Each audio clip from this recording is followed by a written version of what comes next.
Bueno, nuevamente aquí en TV La Calle para toda la región Caribe, le damos un abrazo y un saludo a nuestros amigos que nos ven en el Magdalena, en La Guajira y en el Cesar.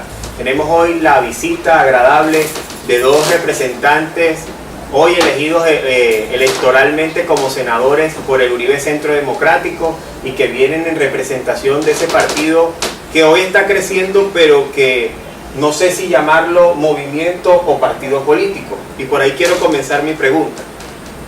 Normalmente cuando se origina un partido viene en base a una ideología, un pensamiento y algo que realmente representa a una cantidad mínima o mayoritaria de la población en una región. ¿Cuál es el pensamiento del hoy Uribe Centro Democrático? ¿Como movimiento o como partido político? ¿Cuál de los dos me da el honor de comenzar? Cualquiera. Bueno, la pregunta es muy pertinente y es además un asunto ideológico, o doctrinario, organizativo y técnico, de técnica legislativa. ¿Por qué? Nosotros hoy somos un movimiento realmente, porque nos constituimos como tal, firmamos o recogimos firmas para que pudiésemos inscribir candidatos y al obtener un umbral superior al 3% de la votación total del Senado ya tenemos derecho a ser un partido, pero obviamente eso ocurrirá cuando nos expidan credenciales, cosa que no ha ocurrido. El año 2010 la demora fue hasta el 18 de julio, acuérdense que las sesiones del Congreso comienzan el 20 y el registrador no estuvo pendientes hasta el 18.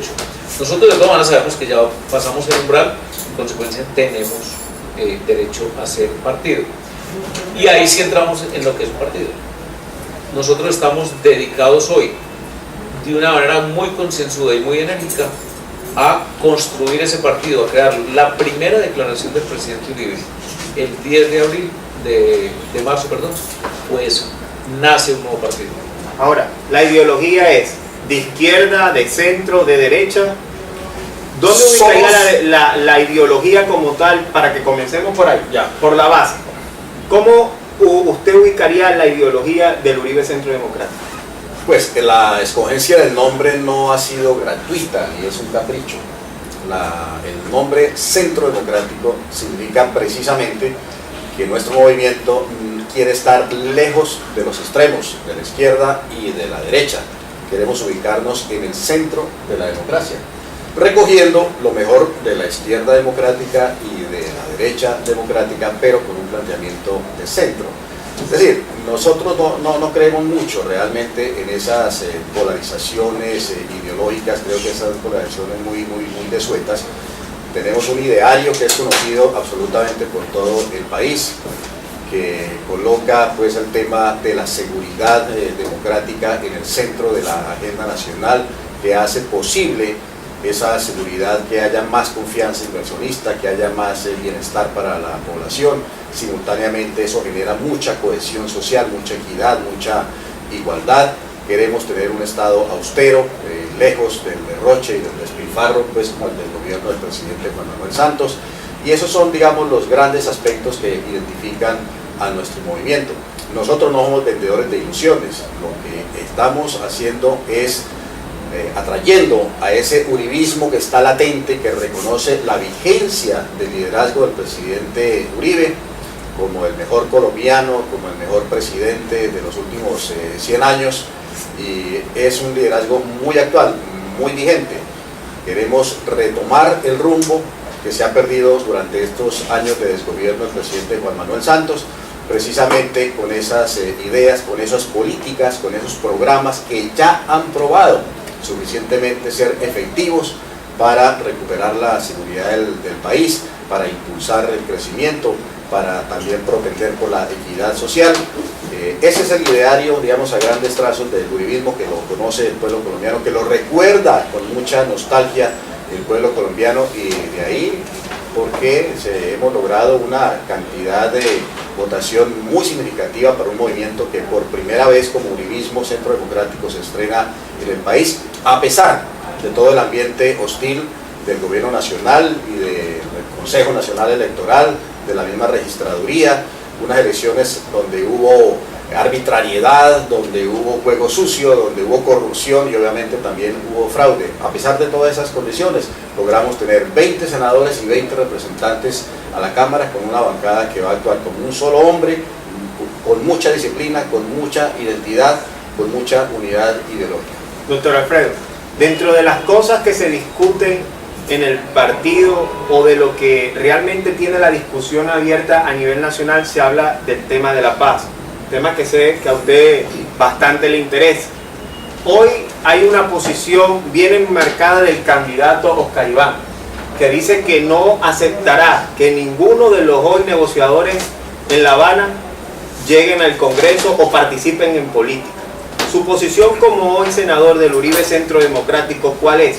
Cuando si se está buscando es que en Colombia exista una paz sin que haya obviamente derecho a la impunidad, que es lo que es el discurso bien enmarcado del expresidente Uribe, hoy senador. Le pregunto, ¿cuál es su posición con respecto a que los colombianos, mayormente la mayoría de nosotros, y me incluyo, queremos que en Colombia se viva en paz? Todos queremos que Colombia viva en paz. Es falsa la división que ha hecho el gobierno entre amigos de la paz y amigos de la guerra. Amigos de la paz, el gobierno y sus amigos, y amigos de la guerra, el resto, principalmente los uribistas. Eso es falso. Además es absolutamente ofensivo y no corresponde a la realidad de los hechos, a la realidad histórica. Nadie ha contribuido en los últimos años más a pacificar este país como el presidente Uribe durante sus 8 años de gobierno. Se desmovilizaron 36.000 miembros de los grupos paramilitares y más de 15.000 miembros de la guerrilla desertaron de las filas. La guerrilla se redujo prácticamente a la mitad, el homicidio se bajó a la mitad, el secuestro prácticamente desapareció en un 90%, etc.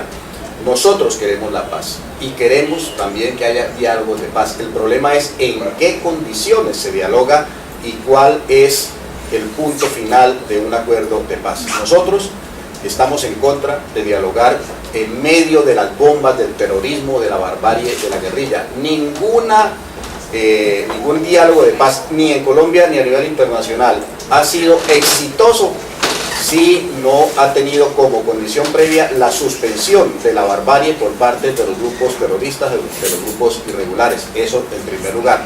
No queremos dialogar en medio de las bombas. La guerrilla tiene que decretar un cese unilateral, incondicional e irreversible de todas sus acciones violentas contra el Estado y contra la sociedad como precondición para iniciar unos diálogos de paz. Segundo, no vamos a negociar la agenda nacional con ningún grupo terrorista. Esos grupos no representan a la población colombiana, son grupos marginales que no tienen ninguna legitimidad ni social ni política. Con ellos no se negocia la agenda del país, ni el problema agrario, ni las reformas políticas, mucho menos el narcotráfico, como lo está haciendo el presidente Juan Manuel Santos.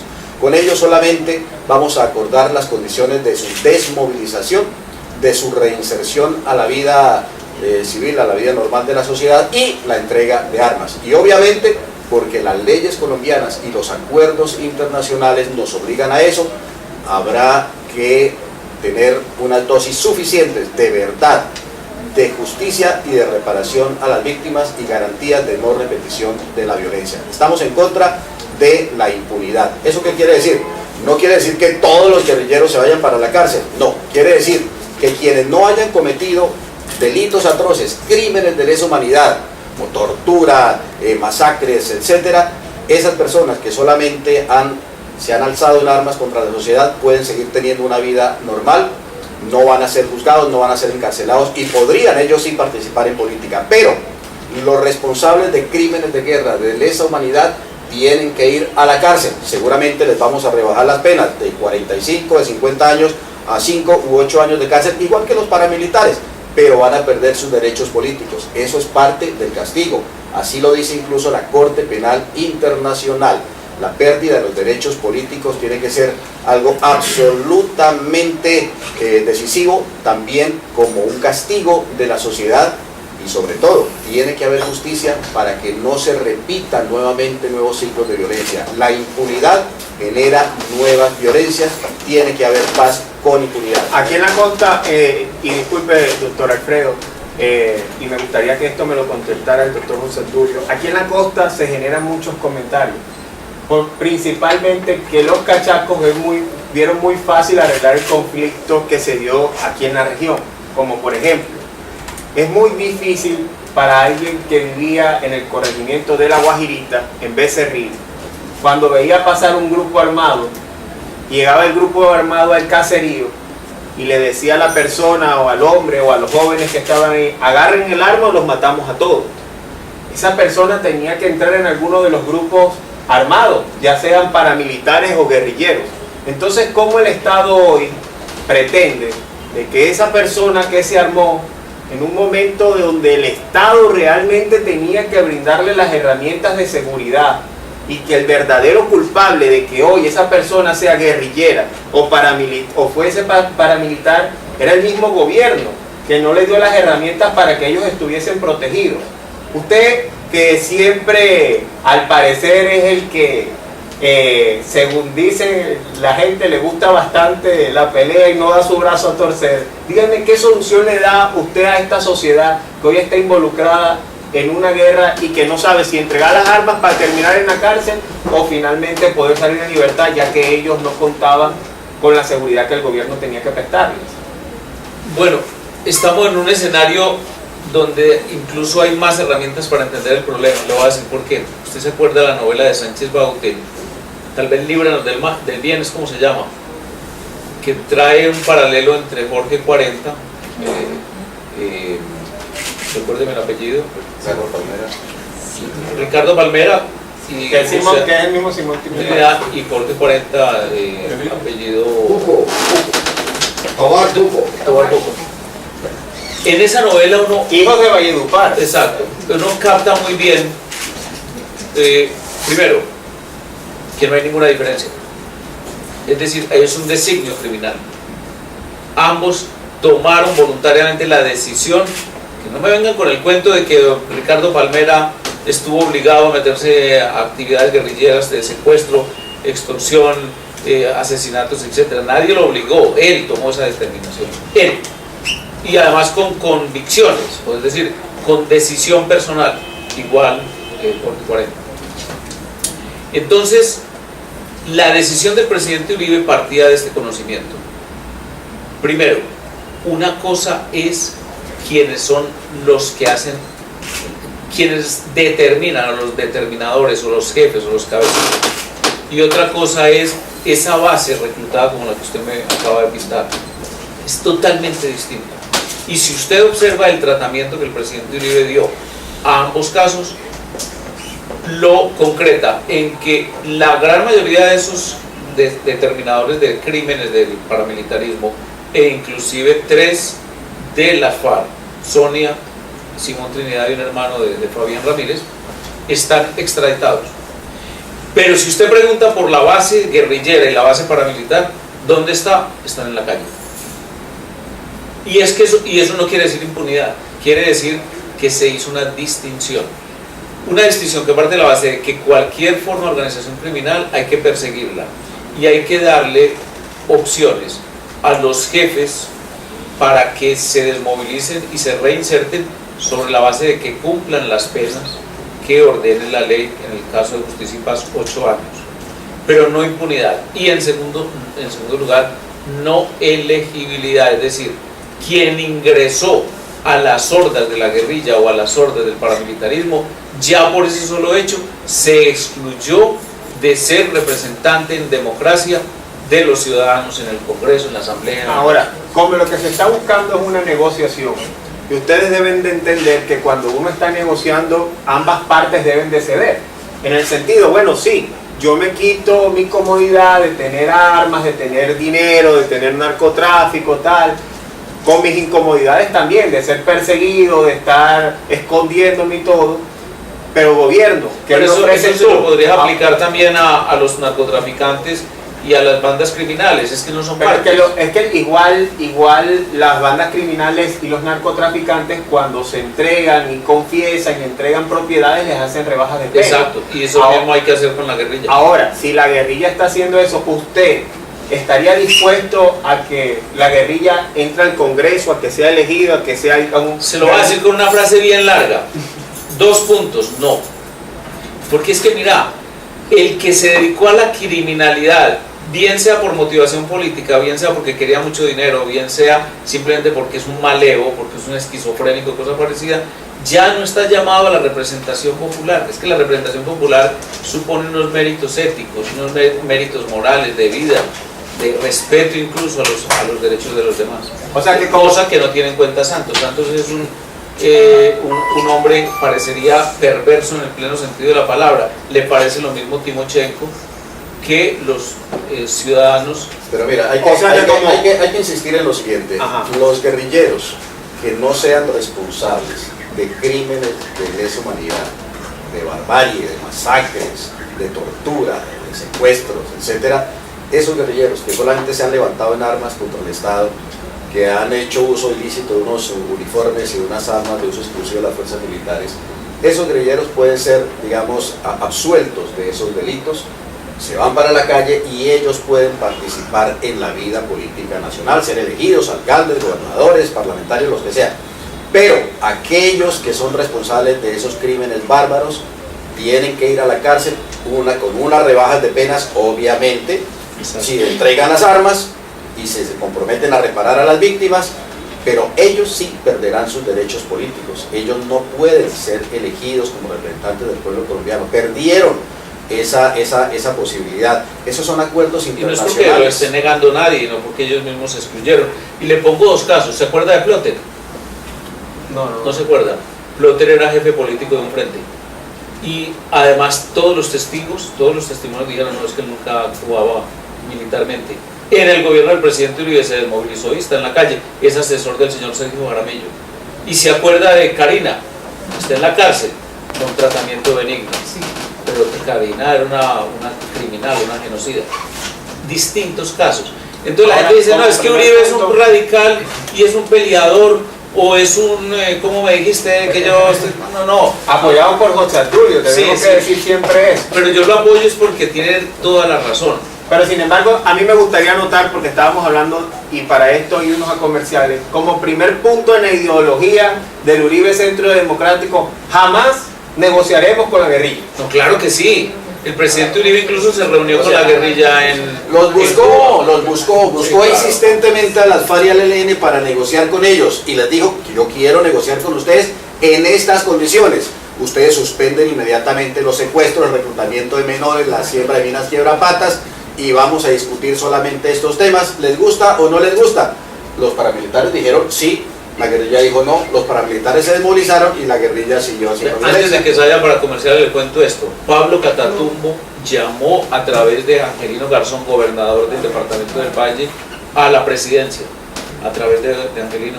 Y yo estaba presente cuando habló Luis Carlos con Angelino. ¿Listo? Cuando quieran reunión. Pero eso sí es para desmovilización y reinserción. No es para venir a hablar carreta como han hecho siempre desde el 82, el 92, el 98 y ahora. Bueno, esperemos que lo que venga en el siguiente corte de verdad nos deje por lo menos otro punto más sobre la ideología del Uribe Centro Democrático en el Cesar.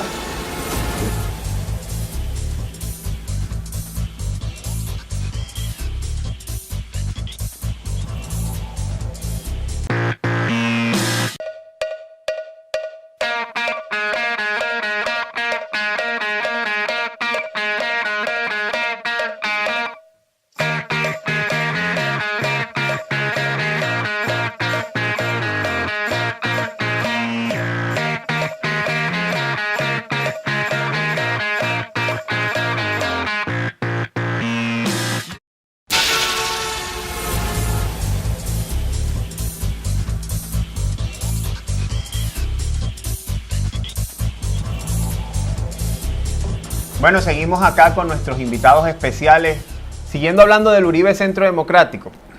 Pero antes de caer en el tema regional, me gustaría ver cómo va la campaña presidencial. No se le ve la misma fortaleza que se le ve a las campañas del Senado. Uribe, al parecer, como que no se ha puesto bien la camiseta para empujar bien a Oscar Iván. ¿Ustedes cómo ven el tema?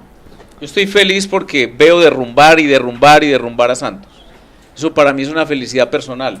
Yo soy en parte responsable del crimen de haber elegido a Juan Manuel Santos y entonces me estoy resarciendo y estoy sintiendo una alegría muy grande. Yo tengo contrición de corazón. Por lo menos acepta su responsabilidad de que si Santos fue un mal presidente es culpa de ustedes también. No, es que también Uribe la acepta.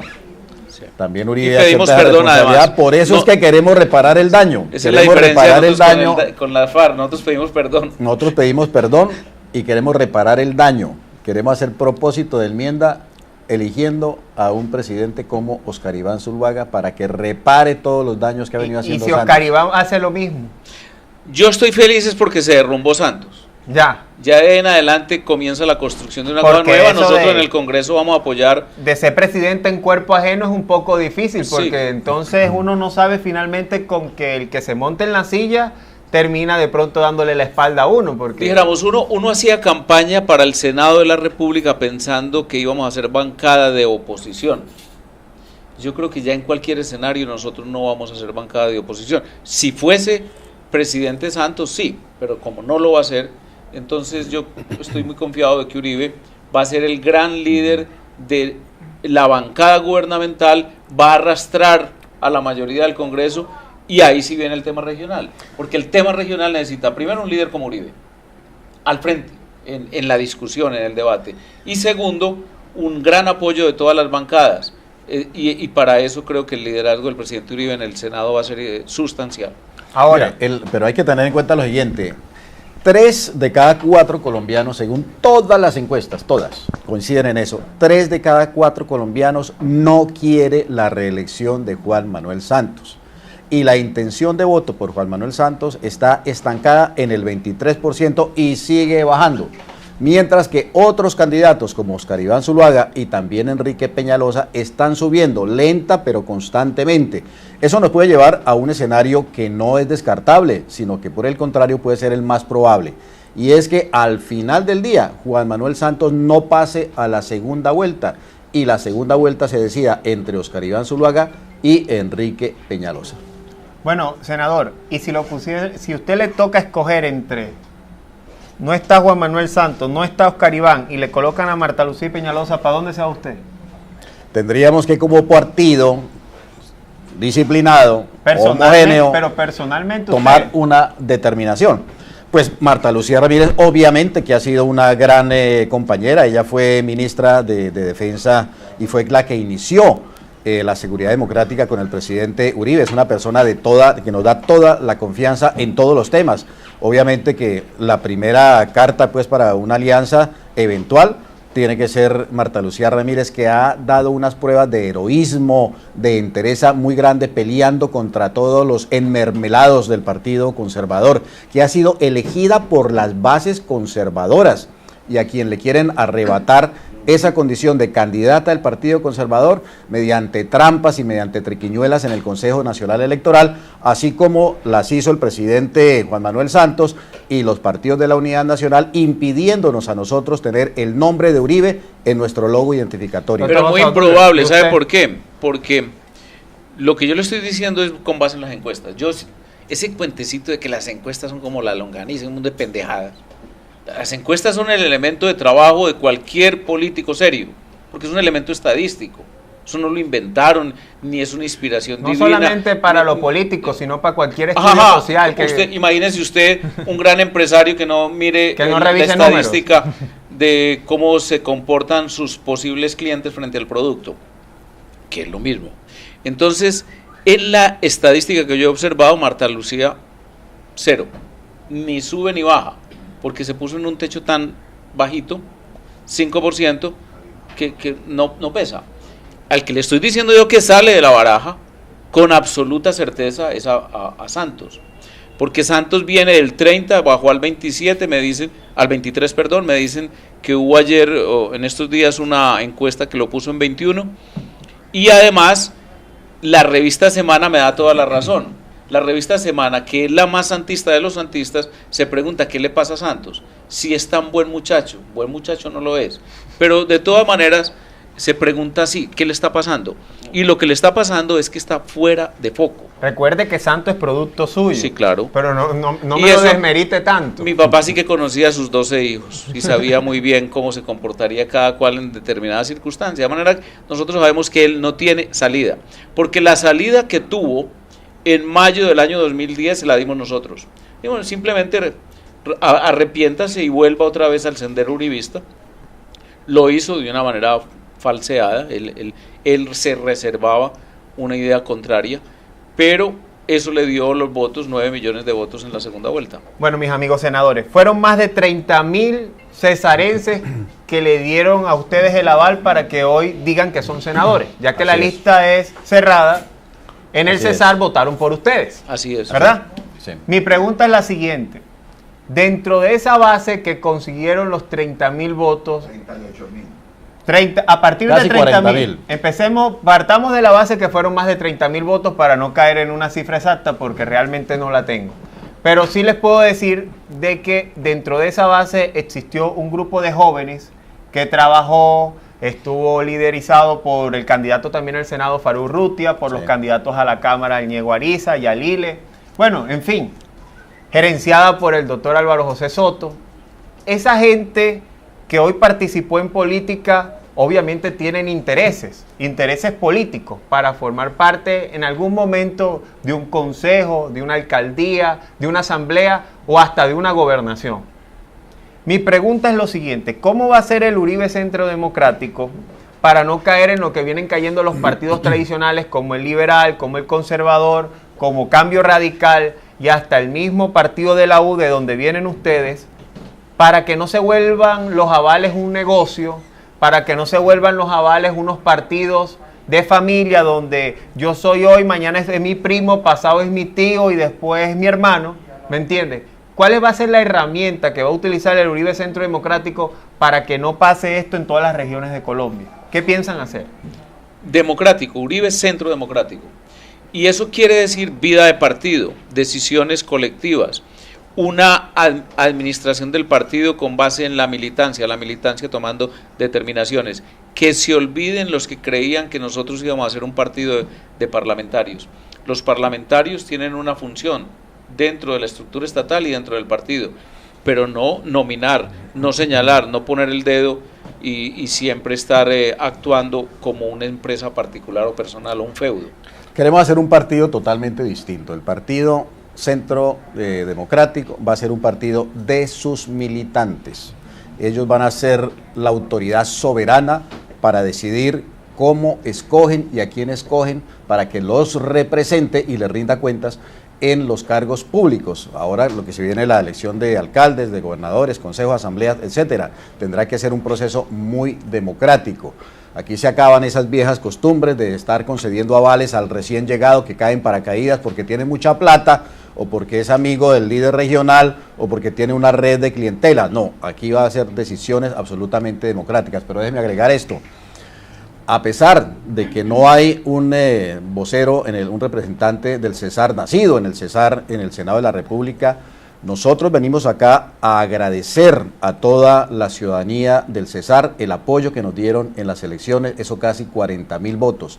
Y nos vamos a constituir en los voceros de los intereses del Cesar, de las expectativas del pueblo cesarense en el Senado de la República. El Cesar tiene 20 senadores que van a comprometerse con sacar adelante esas expectativas, esos intereses, esos anhelos del pueblo cesarense. No uno ni dos, 20 senadores, porque vamos a actuar como bancada, defendiendo los intereses de cada una de las regiones del país. Para ser más práctico, porque a nosotros nos gusta como que ser buscar un lenguaje más claro para las personas. En el Centro Democrático, lo primero que uno puede resaltar es que existen muchos coordinadores. Uno ve que lo representa por un lado Faruk, está por el otro lado Ñego, el otro lado está Sergio Araujo, está Aba Carvajal. Hay muchos que se visten de uribistas y cuando viene el presidente Uribe más. Todos, yo creo que en la tarima no caben todos los que se hacen llamar uribistas, pero que uno no los vio activando políticamente. Mi pregunta es, ¿cuál va a ser la herramienta que va a utilizar el Uribe Centro Democrático? Clara, si es por encuesta, si es por votación. El que está tuiteando, el que está haciendo incluso la propaganda y la vocería en una chaza de negocios en el mercado, etcétera, etcétera. Todo el que tenga un sentimiento uribista y una formación como tal. Luego de esa conformación de la militancia carnetizada, es decir, con una forma de identificarse, el instrumento debiera ser, es lo que proponemos nosotros, asambleas municipales, asambleas departamentales y asamblea nacional. No parlamentario de la región nominando, sino asamblea tomando la determinación. Y esa asamblea puede tomar determinaciones como esa que usted dice, consulta popular, simplemente una convención o algún mecanismo de consenso. Nosotros en eso no vamos a interferir en el mecanismo de escogencia, pero sobre la base de que quien decidió fue la militancia. En el caso de Valledupar, por ejemplo, la militancia de Valledupar, o en el caso de la gobernación del Cesar, la militancia del Cesar. Hoy, ¿quién coordina el Centro Democrático en el Cesar? ¿Quién es el que lo representa? Bueno, hay muchos coordinadores, pero lo importante es lo siguiente. Pero cuando hay muchos coordinadores no hay mucho desorden. No, yo creo que es parte de la democracia, siempre es un poco caótica y tal vez una dictadura es mucho más. Pero si yo quiero tener una información clara, certera del Centro Democrático, yo como medio de comunicación, como director de medio, sí, quiero que un vocero oficial al que yo pueda llamar, al que yo no pueda estar mal informado, porque de pronto yo le pregunto algo al Ñego y mañana me dice algo Farú y Yalile me sale con otro tema. Entonces yo quisiera saber, ¿quién coordina? Por ahora es imposible responderlo porque somos un grupo representativo de ciudadanos, pero ese grupo de representativos se dará su representación. ¿Y cuál será su representación? La dirección colegiada que puede nombrar un jefe en Valledupar. Que hoy no lo hay. Pues es lo que creemos que debe ser la primera tarea del partido antes de la Asamblea Nacional, tener unas sólidas organizaciones locales, cuando hablo de locales no solamente en las ciudades y municipios, sino también en los departamentos. Pero algo importante es que este es un partido en formación y todo el pueblo uribista, todo el que quiera ser miembro activo, militante activo del Centro Democrático puede hacerlo. Están las puertas totalmente abiertas para que los liberales que se identifiquen con Uribe vengan al Centro Democrático, los conservadores, los del partido de la U, todos aquellos que se comprometan con un ideario a trabajar por el Centro Democrático, a demostrar su apego y su compromiso con el Centro Democrático, todos pueden ser militantes. Van a tener unos deberes de actuar en procura del éxito del partido, pero también unos derechos. Y entre esos derechos está precisamente escoger a sus voceros en las corporaciones públicas. Así es de que llamamos a todos los uribistas cesarenses a que empiecen a participar, no solamente con el voto en las urnas, sino activamente en la vida del partido, para que ellos también tengan ese derecho de escoger a sus voceros en las corporaciones. Y Alfredo habla de cesarenses porque estamos hablando desde Valledupar, pero le estamos hablando al Magdalena y le estamos hablando también a La Guajira. A La Guajira. Me gustaría que le dijeran a nuestros televidentes cuál es el perfil para ser candidato del Uribe Centro Democrático. ¿Qué es lo que realmente el presidente Uribe busca para como ustedes, que fueron hoy electos senadores, puedan tener el liderazgo en las regiones? ¿Cuál es el perfil para ser candidato del Uribe Centro Democrático? Porque a nosotros nos ven muchos jóvenes. Tenemos más de 60.000 seguidores en Twitter y esa es una población de 17 a 25 años, la gran mayoría que está pendiente de nuestras redes sociales. Entonces a la gente le gustaría decir... Pues si usted me pregunta a mí, yo le diría, yo soñaría con alcaldes parecidos a Uribe.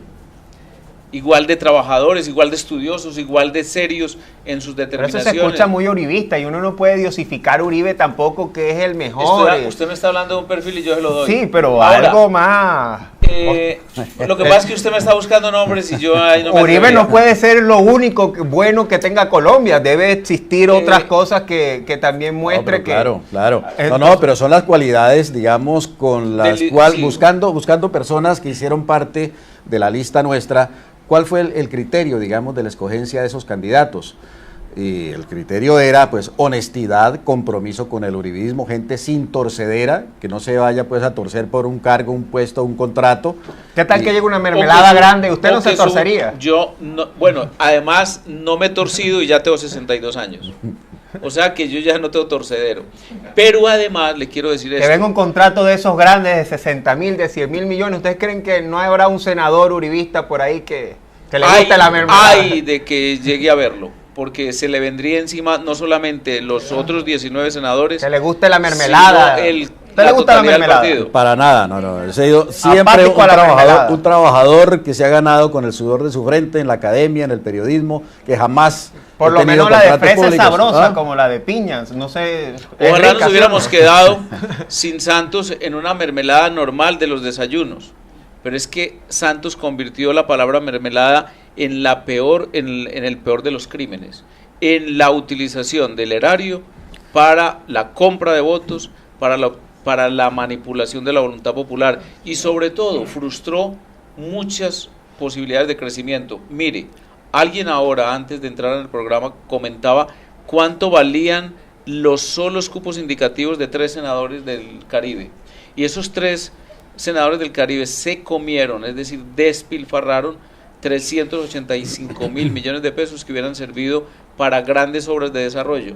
Recuerde lo que eran los consejos comunales de gobierno del presidente Uribe versus lo que son los cupos indicativos, y con eso simplemente basta usted tendrá elementos para entender por qué es muy bueno un perfil uribista para la conducción de los temas de administración de las ciudades y los departamentos. Bueno, no me queda otra cosa que darles la bienvenida al departamento del Muchas Cesar. gracias. Tienen este medio de comunicación como su casa. Los invito de antemano a la celebración de la Semana Santa. Valledupar tiene tradiciones grandes de Semana Santa y al mismo tiempo a nuestra más grande fiesta, que es el Festival Vallenato, que se celebra a partir del 29 de abril. Bienvenidos todos. El cesarense se destaca, y más el vallenato, por ser amable, por ser anfitrión, por hacer las mejores parrandas del país, con las mejores organizaciones vallenatas. De eso somos testigos. Y les doy la bienvenida a esta su tierra, y me Muchas gustaría gracias. que se despidieran de nuestros televidentes y de nuestros lectores con lo que saben, con un abrazo uribista, con Sí. ese... No, ante todo con discurso. una gratitud expresada en esta presencia nuestra hoy, que es además un simplemente anticipo de lo que va a hacer la actuación de la bancada. Una bancada que va a recorrer las regiones, que va a estar atenta a todos los problemas, que no quiere decir que porque, por ejemplo, Faruk, que estaba de 23 en la lista, no llegó, no sea él quien nos oriente en cuanto a tareas y en cuanto a controles que debemos hacer desde el Senado de la República. De igual manera, agradecerles de corazón esa enorme votación que tuvimos acá en el Cesar y en otros departamentos que nos están viendo, y reiterar ese compromiso. Esta no es una visita simplemente formal, estamos reiterando un compromiso. Vendremos a rendir cuentas de manera periódica de lo que estamos haciendo por el Cesar, por el Magdalena, por la Guajira, en el Senado de la República. Allá tienen ustedes todos sus voceros. Insistimos, es el compromiso del Centro Democrático, mano firme, corazón grande. Bueno, ya saben todo, esto es TV La Calle con responsabilidad social para el Cesar, la Guajira y el Magdalena.